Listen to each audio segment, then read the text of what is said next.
Hey friends, if Windows cannot install required files, you get this error with the error code 0x8007025D, or the error code doesn't matter, this first statement matters, the error code could be different. So if you encounter this, then please watch this video, I will guide you through the resolutions.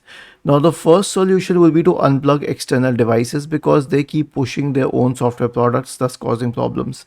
The next solution is to run the Windows Memory Diagnostic tool. Press the Windows key and the R button together to open the run window. Type the command mdsched and hit enter. Select restart now and check for problems. The next solution is system restore. So search for recovery in the Windows search bar and click on recovery. And then select open system restore. Click on next. Select a good restore point. Click on next and finally click on finish to initiate the system restore process. Was this helpful?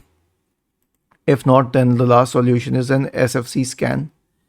Search for command prompt in the Windows search bar and click on run as administrator in the right pane.